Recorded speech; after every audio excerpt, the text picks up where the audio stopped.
friends, welcome to physics time.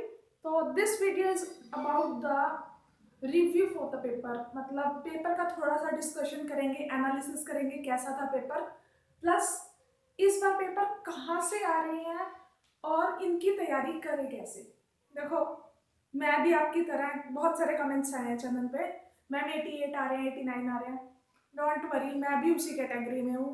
85 plus के चलते चलते एस्टेट नहीं होता। 85 प्लस पे बहुत सारे बच्चे रुक जाते हैं। होता है, सबका कोई ना कोई पार्ट स्ट्रॉन्ग होता है। मेरा फिजिक्स स्ट्रॉन्ग है तो मैं आप लोगों को वो फिजिक्स का मटेरियल प्रोवाइड करने की ट्राई करती हूँ ताकि आप लोगों का फिजिक्स की वजह से ना रहे। मेरा जनरल पार्ट वीक है, मेरा उसकी वजह से रहता है, आपका फिजिक्स की वजह से। ये चैनल बेसिकली इसलिए बनाया है ताकि मैं आपको फिजिक्स का मटेरियल प्रोवाइड कर सकूं। एटलीस्ट 60 में से 30 तो गेन कर ही लो आप फिजिक्स में, ताकि आपका फिजिक्स की वजह से ना रहे। तो मैं फिजिक्स पे फोकस करते हुए आपका इस बार का पेपर बताती हूँ, थोड़ा कहाँ से आया, कैसे आया एंड कैसे इसकी तैयारी करें, नेक्स्ट एचटेट तक आपकी तैयारी हो जाए। इस बार अगर आप पेपर देखो, सब बोल रहे थे टफ था, बट इन एक्चुअल अगर आप एनालाइज करो पेपर को, पेपर लेंथी था। लेंथी सिर्फ फिजिक्स नहीं थी, सीडीपी, हिंदी, रीजनिंग, क्वांट सब लेंथी थे। वहां सॉल्व करने के लिए आपको टाइम देना पड़ रहा था। तो फिर एचटेट वाले ऐसा पेपर बनाते क्यों हैं? एचटेट वाले फर्स्ट ऑफ ऑल पेपर बनाते कहां से हैं? वो आईआईटी, जी और नीट, इनके क्वेश्चंस को उठाते हैं। अब आपको पता होगा कि एक आईआईटी का बच्चा अगर प्लस 2 में अब प्रिपेयर कर रहा है, आईआईटी के लिए प्लस 2 का बच्चा, तो वो सबसे बेसिक बुक कौन सी उठा के चलता है? पहली बेसिक बुक को उठा के चलता है एचसी वर्मा। तो हमें भी एचसी वर्मा के क्वेश्चंस करने ही करने हैं। First thing first. Second, HC Verma के क्वेश्चंस तब तक नहीं होंगे जब तक आपके एनसीईआरटी बेसिक न्यूमेरिकल्स नहीं होंगे। जब तक आप उनमें परफेक्ट नहीं हो ना कि एनसीईआरटी का कोई भी न्यूमेरिकल उठा के देख लो, आप उसे सॉल्व कर लोगे, तब तक आप एचसी वर्मा नहीं कर पाओगे। तो एचसी वर्मा करने से पहले एनसीईआरटी करो पूरी। लेकिन एक प्रॉब्लम है, अगर हम एनसीईआरटी पे लग जाते हैं ना तो एचसी वर्मा छूट जाती है, और अगर एचसी वर्मा पे लग जाते हैं वो सॉल्व नहीं होती। तो इसका एक सॉल्यूशन है, अब जैसे सेशन नया स्टार्ट हो रहा है स्कूल्स का, तो आप सबने एमएससी बीएड की हुई है, तो you have a great opportunity. किसी भी स्कूल में प्राइवेट में जाओ, ज्वाइन करो, 11th एंड 12th वहां पर टीच करो, एक बार सिलेबस कंप्लीट करवा दो, इससे आपका बेसिक क्लियर हो जाएगा सारा। क्योंकि आप अगर खुद के लिए पढ़ोगे आप नहीं पढ़ पाओगे, लेकिन आप अगर पढ़ाओगे तो आपका खुद का बेसिक क्लियर हो जाएगा। Side by side HC Verma करते रहना, डेली 1 घंटा दे देना। ये तो थी बात कि पढ़ना कैसे है।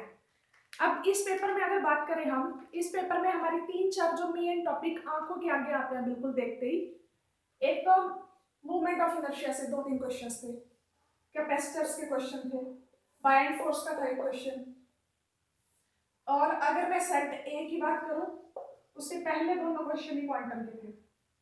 ये मेन चीज थी जो आंखों में हाईलाइट हो रही थी, प्लस इसमें 1-2 टॉपिक्स और थे। और अगर हम बात करें 12 to 14 क्वेश्चंस ऐसे थे जो थ्योरेटिकल थे। भाई स्पेलिंग्स पे मत जाना, मेरी स्पेलिंग्स और ग्रामेटिकल मिस्टेक्स बहुत ज्यादा होती हैं। तो थ्योरेटिकल थे, ऐसे क्वेश्चंस जिनको पढ़ के आप आंसर दे सकते थे, 13-14 नंबर ऐसे आ सकते थे, या फिर डायरेक्ट फॉर्मूला ही पूछा हुआ था, सॉल्व नहीं करना था उन्हें, या फिर ऐसे क्वेश्चंस जो मैंने एक आधा क्वेश्चन था जो मैंने बताए हुए थे वो आए हुए थे, जैसे रेगुलर पॉलीगन वाला क्वेश्चन हो गया, क्वांटम का जो एक क्वेश्चन था जिसमें हमें इंक्रीज इन एंगुलर मोमेंटम निकालना था, प्लस 1-2 क्वेश्चन और थे जो मैंने करवाए थे जिस टाइप के वैसे आए हुए थे। तो this is about the paper. Paper में हमें 1 मिनट भी नहीं मिल रहा था क्वेश्चन पढ़ने के लिए। तो बेसिकली एचटेट वाले ये चाहते हैं कि जो वो क्वेश्चंस डाल रहे हैं वो क्वेश्चंस हमने पहले से सॉल्व कर रखे हो फर्स्ट। तो उन्हें देखते ही हमें आंसर पता हो, हमें उसे पढ़ने की जरूरत ना पड़े। तो अगर आपके फिजिक्स में 60 में से 30 मार्क्स आ रहे हैं या 30 क्वेश्चंस अटेम्प्ट कर पा रहे हो, ठीक अटेम्प्ट कर पा रहे हो, सो तभी आपका एचटेट हो पाएगा। और ये 89, 88, 89 वाला तो मुझसे पूछना ही मत, पता नहीं क्या हो रहा है मेरे साथ खुद। 88, 89 पे अटकना ही अटकना है। सो लेट्स सी कब होता है ये एचटेट क्लियर। तो इसके बाद है हमारी प्रिपरेशन। मैं क्या करवाने वाली हूँ आपको इन फर्दर, एंड मुझे आपके रिव्यूज और कमेंट्स चाहिए इस चीज पे। मैं सोच रही हूँ आपको एचटेट कम से कम फिजिक्स वाला पोर्शन तो क्लियर करवा ही दूँ। 60 मार्क्स में, मतलब 60 क्वेश्चंस में से नेक्स्ट एचटेट जब भी होगा तो हम इतने क्वेश्चंस प्रैक्टिस कर लें कि उन 60 में से डेफिनेटली 30 to 35 क्वेश्चंस ऐसे हों जो हमने देखे हुए हों, जिनसे फैमिलियर हो, जिन्हें पढ़ना ही ना पड़े, जिन्हें देखते हम आंसर जानते हो, टिक करते हैं। सो उसके लिए 3-4 चीजें करनी पड़ेंगी। एचटेट के सारे प्रीवियस ईयर पेपर्स, एंड उसके लिए मैंने 18, 19, 16 3 पेपर सॉल्व कर रखे हैं। जो 17 का पेपर है मैं उसे सॉल्व कर लूंगी। अभी मैं 21 वाला जो अभी हुआ है रिसेंट, वो पेपर सॉल्व कर रही हूँ। उस पेपर की वीडियोस आने में आपको 1 दिन 2 दिन लग सकता है, बिकॉज वो पेपर मैं एनालाइज करके सॉल्व कर रही हूँ, कौन सा क्वेश्चन कहाँ से आया था। वो आपको ज्यादा हेल्पफुल होगा। क्वेश्चन सॉल्व तो कोई भी करवा देगा, आप खुद भी कर लोगे, बट उसका सोर्स क्या था वो भी तो जानना जरूरी है। किस पार्ट से वो बिलोंग कर रहा है, या किस जगह से, 12th से, +1 से, या BSc MSc कहाँ से। This is the thing. Second, HC Verma से जैसे आपने देखा था लास्ट में मैंने एक सीरीज स्टार्ट की थी जिसमें टॉपिक वाइज 4-4, 5-5 क्वेश्चंस निकाल के आपको रिवाइज करवाया था जस्ट। अभी सेम सीरीज स्टार्ट करनी है वीकली बेसिस पे।